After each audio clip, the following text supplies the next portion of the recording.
तो एस्ट्रोलॉजर्स को किस तरीके से हम पहचानें, बिकॉज ऐसे बहुत सारे लोग हैं जो कहते हैं कि एस्ट्रोलॉजी जानते हैं और इन सब चीज़ों में लोग फंसते भी हैं, तो किस तरह से हम जानें कि इन चीज़ों का हम ध्यान रखें? देखिए, ध्यान खाली यही रखिए कि किसी पे ब्लाइंड फेथ मत करिए जी। Because you don't know the person. अगर मुझसे पूछा जाए 24 साल के अपने एस्ट्रोलॉजी जर्नी में, मुझे नहीं लगता कि एस्ट्रोलॉजी से अच्छी कोई और साइंस भी है। बिकॉज आपकी मेंटल हेल्थ से लेकर आपकी फिजिकल हेल्थ, आपकी वेल्थ, आपके रिलेशनशिप, आपकी लाइकिंग, आपकी डिसलाइकिंग, आपकी स्ट्रेंथ, आपकी वीकनेस, आपका पोटेंशियल, आपकी जर्नी, आपका पास, आपका प्रेजेंट, आपका फ्यूचर, और कोई साइंस, कोई कंप्यूटर बता नहीं सकता। तो दिस इज़ ओनली टूल कि एस्ट्रोलॉजर आपको चंद सेकंड में आपके बारे में सब कुछ बता सकता है, जो हो सकता है किसी और को नहीं पता, जो हो सकता है आपके साथ 20 साल से भी रहता हो।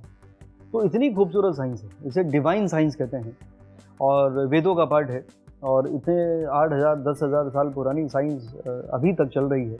तो इसलिए चल रही है क्योंकि इसमें सब्सटेंस है। तो प्रोफेशन चाहे कोई भी हो, जैसे मैंने कहा कि I am not blaming astrology, I am blaming few astrologer जिनकी वजह से ज्योतिष का नाम जो है वो खराब हो रहा है। उनको लग रहा है ये इजी मनी मेकिंग बिजनेस है, और लोगों को डरा के this business has become a business of fear and life. एक झूठ बोल के आपको डरा के अगर मैं आपसे कुछ पैसे निकाल लेता हूँ, उसमें बुराई क्या है? This is what astrologer, not everyone but there are many, और basically most of them they do that, and that is the reason. अभी एस्ट्रोलॉजर के पास जाने से लोगों को डर लगता है कि अगर ये हमने कुंडली दिखाई तो ये कोई दोष निकालेंगे, और दोष निकालने के बाद ये पूजा बताएंगे, और उसके बाद हमारे और पैसे लग जाएंगे। तो उसकी हालत वैसी खराब थी, अब वो और पैसे जो उसने कहीं से लोन लेके दिया, हालत और ख़राब हो गई। किसकी वजह से? एस्ट्रोलॉजर की वजह से। तो मैं सबसे यही एक गुजारिश करता हूँ कि आपको अगर ऊपर वाले ने ये एक इल्म दिया है जिससे आप किसी के बारे में, भविष्य के बारे में कुछ बता पाते हैं, तो उसको मिसयूज़ मत करिए, लोगों को मिसगाइड मत करिए, लोगों को सही रास्ता दिखाइए, उनको मोटिवेट करिए, उनको हेल्प करिए to understand their journey, to overcome their distress, and that is how you will do justice to this science which I always call it as a divine science. देखिए, हर पिक्चर देख के सोचा मैं भी actor बन जाऊँ।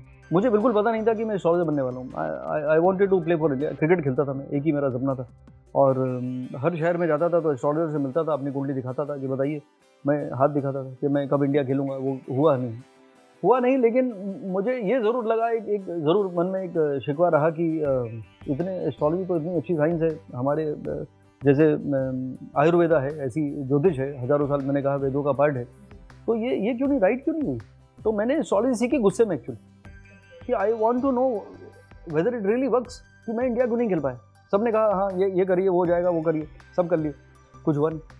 तो फिर I started learning astrology to know about my journey. मुझे बिल्कुल पता नहीं था कि शायद कि मैं कभी प्रोफेशनल एस्ट्रोलॉजर बन जाऊँगा। तो कभी कभी मैं कहता हूँ कि I am accidental astrologer, because ये कभी मैंने प्लान नहीं किया था। तो it has happened to me. I learn astrology just to know about my journey, कहाँ से आए, कहाँ जा रहे हैं और कहाँ पहुँचेंगे पता नहीं।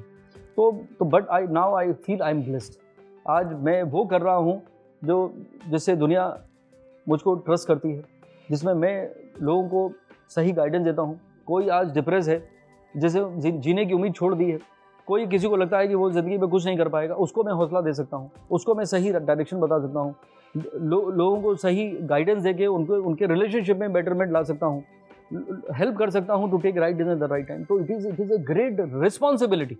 आप चलिए मॉल में मेरे साथ, आप मुस्कुराता हुआ चेहरा दिखाएंगे, आपको दिखेगा नहीं एक भी। बिल्कुल, लोग मुस्कुराना भूल चुके। तो this is something which is definitely disturbing if you ask me, because ज़िंदगी का एक ही मकसद होना चाहिए, and that is happiness. Yes. And मैं हमेशा कहता हूँ जो खुश है वही खुश नसीब है। If you are happy you are blessed. लेकिन वो माहौल जो है वो बदल चुका है, और उसी वजह से लोग स्ट्रेस जो है उनका बढ़ता चला जा रहा है जी। और स्ट्रेस बढ़ता जा रहा है, उससे हेल्थ के एलिमेंट बढ़ते जा रहे हैं। स्ट्रेस बढ़ता जा रहा है तो फ्रस्ट्रेशन बढ़ता जा रहा है, फ्रस्ट्रेशन बढ़ने से इरिटेशन बढ़ता जा रहा है, इरिटेशन बढ़ने से रिएक्शन बढ़ता जा रहा है, एग्रेशन बढ़ते जा रहा है, रिश्तों में दरार आती जा रही है, और कोई भी खुश है नहीं।